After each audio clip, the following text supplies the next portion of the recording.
In this episode of the Lisbon Sessions, David Russell meets with Melissa Gonçalves.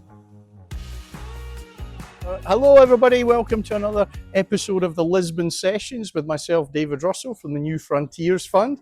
I'm joined by Melissa from MFG Consultants, and we are down in the beautiful port town of Cascais today, which I can highly recommend anybody coming to consider the Golden Visa and popping over to Portugal, especially if you're going to Lisbon. We're 40 minutes southwest somewhere of Lisbon, but 40 minutes away by taxi. Definitely come down. Melissa, we were just chatting earlier about a few bits and pieces. As I always say on the sessions, give us the 30-second sales pitch of MFG and why people should be using you guys to guide them on their Golden Visa journey. All right. First of all, thank you for having me, David. It's a pleasure to be here today in sunny, beautiful Cascais. MFG Consultants is a company that exists for more than 10 years. So it's an immigration and consultancy firm and specializes in the Golden Visa, the Portuguese Golden Visa. Our idea is always to be a one-stop shop for clients, in this sense, guiding the clients from A to Z. Because we know it could be very overwhelming sometimes investing in a country that most clients have just heard about. So we want to guide the clients the whole way through. We have experience since 2013. So that's basically our aim with the clients, to apply from beginning to end, all the way to the passport, the Portuguese passport. So you don't abandon them halfway? No. They don't run off screaming into the mist? No. You're there the whole way, right through. They can pick up the phone, call MFG, and you'll take them right through till they get their Golden Visa. That is correct. I've also been on the other side, so I know what it is to be relocated. I came from South Africa to Portugal, so I know it could be very overwhelming to come to a country that we don't know, most people haven't heard of, or just heard because of the Golden Visa program. So that's our idea, is pick up the client's hand from the beginning of the process and guide them all the way through. And how are you finding sort of Portugal now? Obviously, as I always say on the sessions, we like to stay topical. What are you finding now that Malta's kind of fallen foul of things? Maybe Spain's pulled back. Is Portugal ramping up? What are you finding in regard to inquiries, people getting in touch with MFG for their help? We still maintain a very positive attitude. We think the Portuguese Golden Visa is one of the top EU programs and is popular. With the EU ruling, of course, of Malta and Cyprus, for example, I think the popularity has gone a notch superior to what it was before. So we've continuous having a lot of clients seeking us and asking for information, and then if we can guide them with the Golden Visa program. And I think it's worth pointing out to anybody, concerned with the European Court of Justice ruling, it is very different. I think there was a marked difference made in the judgment between what was going on in Malta to what Portugal is seeking to achieve. Portugal is a very honest program.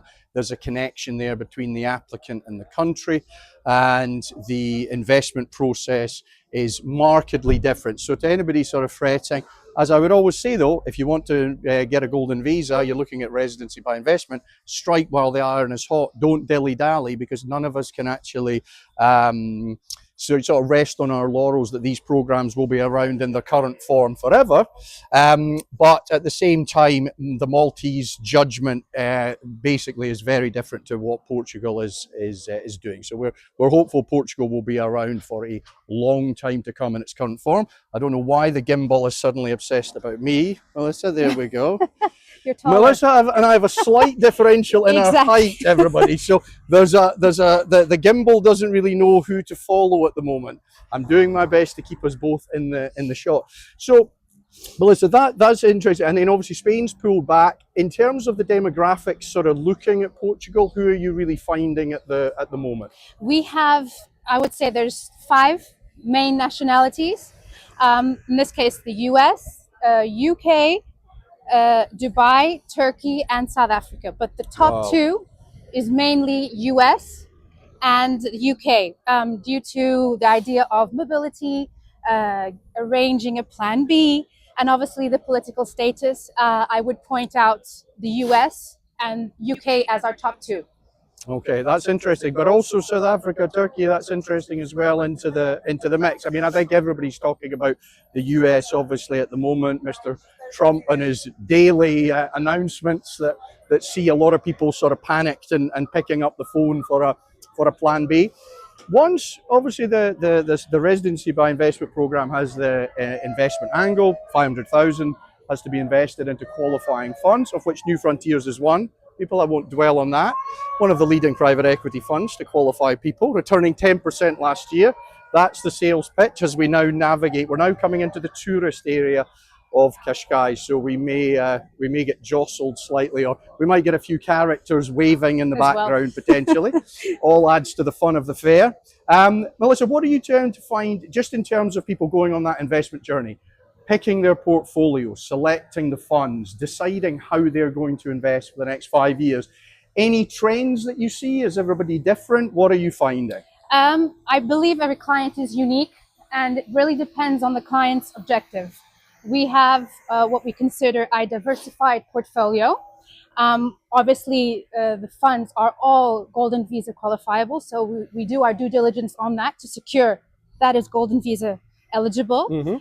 We notice more popularity for funds that are in, for example, renewable energy, some crypto, artificial intelligence. So it really depends on what objective or what kind of field the client also wants to invest to make the most assertive and best decision in this case. And what's interesting, everybody, I always sort of mention this on the sessions, Portuguese residency program, it's an honest program, but the government is heavily involved. The CMVM is an excellent regulator, financial regulator here in Portugal, and they are all over the funds that are qualifying people. So they make sure the systems and processes are in place, reporting duties, individuals are vetted, all that sort of thing. And I think that gives investors a significant amount of comfort that the funds they're investing into are overseen to a significant level. And as Melissa pointed out, the funds can only invest in certain pre-designated asset classes or areas of the economy that the Portuguese government wants to attract monies into. So again, everybody's a sort of winner. Clients invest their money. If they invest wisely, they get the opportunity to make significant profits and they get their golden visa. But at the same time, Portugal has an influx of millions of euros into asset classes that will benefit the country. So again, I do like the program from a kind of straightforward, everybody wins approach. Melissa, any lasting thoughts after my, what I would say, rant monologue about the positivity of the Golden Visa? There is, and also the other perks, I would say, or benefits with the Portuguese Golden Visa that people also do enjoy is the minimum stay requirements, obviously. Yeah. And then also when they're here in Portugal, the idea of, good weather, the people are very helpful in that extent as well. And they high enjoy level the food. of English. I mean, that's the True, other thing that true. really, for all us sort of Brits and Americans used to the mother tongue of English, it's a massive advantage to come in. Effectively, everybody really below the age of about 45 is fluent in English because of the education system. I'm led to believe in the sort of mid-80s onwards, which made it mandatory for English. And the use of subtitles on TV movies, apparently, which very much assists people kind of matching the language to what it actually means in their own language, which is interesting. Hi everybody, welcome back to another episode of the Lisbon Sessions with Melissa from MFG Consultants. Melissa, just kind of wrapping up, we've touched on a lot of points today. There's obviously elections coming up.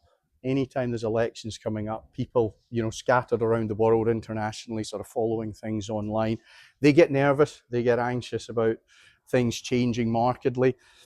Tell me your opinion on the sort of major parties, if they're aligned, not aligned with the Golden Visa, what might happen on, I think it's Sunday, I believe. Yes, on the 18th, there's new elections, so the new government will come into force. Our opinion is that obviously all parties are aligned with the Portuguese Golden Visa and that the program is here to stay, which is good because it brings a lot of investment to Portugal. So I believe it will continue to progress.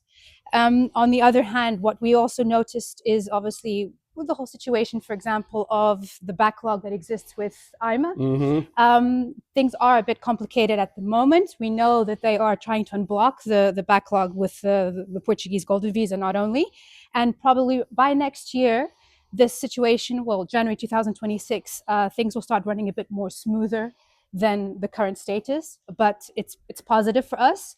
And what is more positive of all is that the program's here to stay. Oh, well, that's fantastic news. I think we'll end on a positive note, everybody. Stay tuned for another episode of the Lisbon Sessions coming to you soon. Melissa, thanks very much for appearing on season 2 of the Lisbon Sessions. Thank you for having me. Here in a glorious Cascais. I think it might be time for a coffee.